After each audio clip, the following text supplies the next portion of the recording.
A new era for Red Bull is about to begin for the 2026 season, and for Racing Bulls as well. Now, it seemed like it was only a matter of time till we were going to get this announcement, and we had reports before the Qatar GP saying Red Bull were going to make this announcement directly after. And even without the announcement, it was pretty telling to see how drivers were reacting in their interviews, Yuki Tsunoda and Isack Hadjar, based off the news they received for that GP. But the seat at Red Bull seems to be pretty cursed. Whoever drives there never really gets their full performance out, but that also could be just because you're driving next to Max Verstappen, one of, if not the greatest drivers of all time. But I'd like to talk about Yuki's real end of the season and unfortunately not retaining his seat, how it went down, and will Isack Hadjar actually succeed here? Will it go correctly? And I will briefly talk about Racing Bulls as well, so if you're new here, go ahead and subscribe. It would mean the world to me. Let's get started with the video.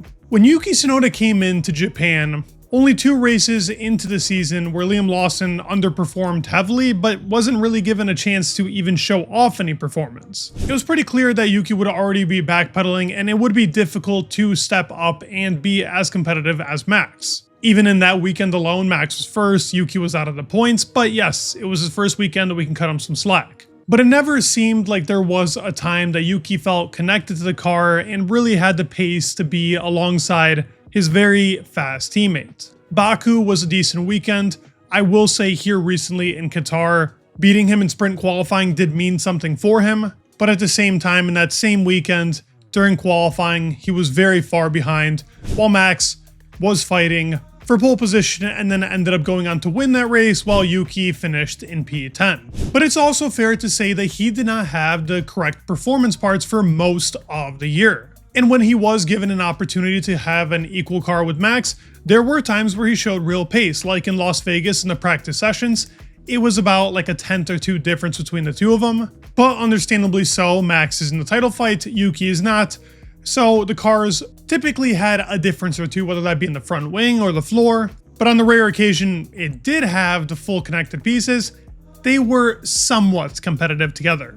Now, it's also fair to say that the strategy definitely was never optimized for Yuki, and Max was getting the better end of it. In Las Vegas, this was very apparent, Mexico being the same case as well. But there's definitely an argument to make that Yuki was fighting for very small points while Max was going for the championship. To them, they're going to prioritize the one driver and put all their eggs into one basket. If Yuki was up there fighting for podium positions, possibly being able to help Max, I think they would have optimized his strategy much better. But yet again, these are pretty unfair standards to drive with, and he never really got that treatment like I would say Daniel Ricciardo did, where both drivers were pretty equal in the team. And at some point, Checo was being treated like that, maybe not in 2024 though. Now, the guy replacing him is a very young driver, only 1 year into the sport, and I think he is the perfect guy for the job to be Max Verstappen's teammate. I've already done a video analyzing his driving style, and it's very similar to that of Max, but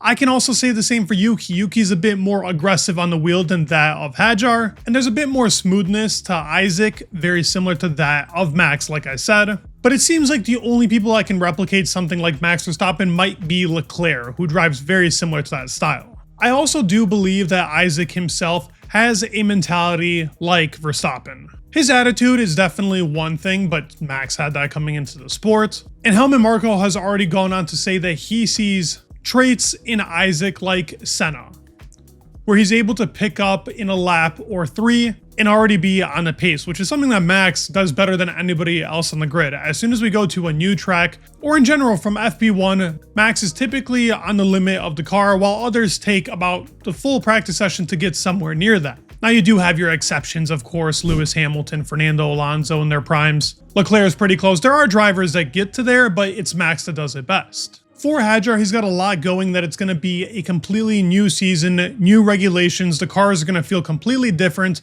and I doubt that Red Bull's going to try and push that same direction they went with in this current set of regulations, where the car had a lot of nose, but the rear was very unstable and only drivers like Max could really handle it. This way there should be input from both of them. Now, it's going to be a Max Verstappen car, let's be honest. This 2026 car has been being built up from him and all his feedback. But I still believe we're going to see a better balance. These cars in this regulation period were perfectly made for a style like Max, which Isack does a good job of mirroring. So it'll be nice to see two drivers that align very well next to each other. Like I said, I think it's a perfect pairing.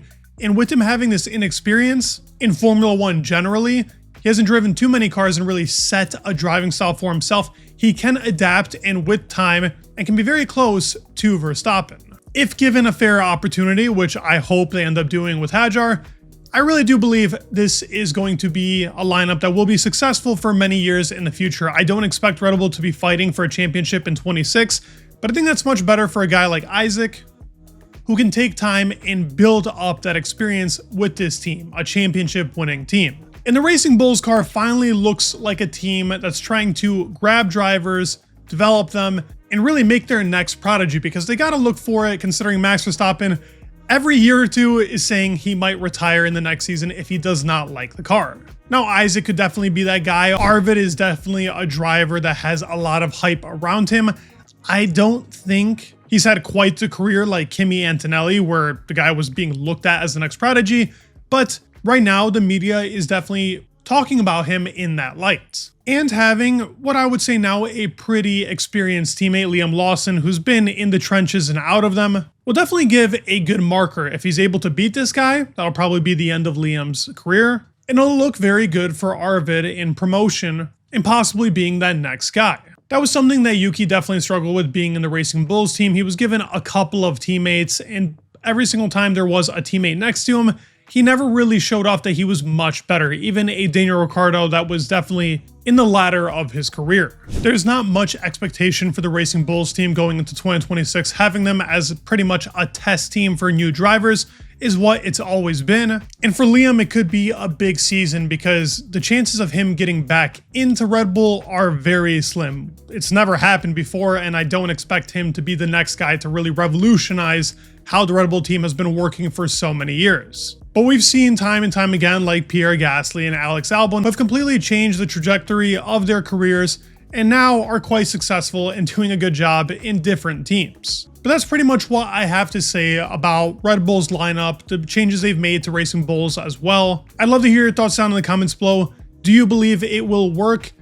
I am on that positive hype train. I really do think in this new regulation period, that is the time to make a driver change, go with a clean slate, have this new era. And if they can't make it work with a different technical team, no more Adrian Newey at the helm, then you got to question what's going on at that team and why can they build a car only in one way. Leave your thoughts down in the comments below. Please leave a like, subscribe, it would mean the world, and peace.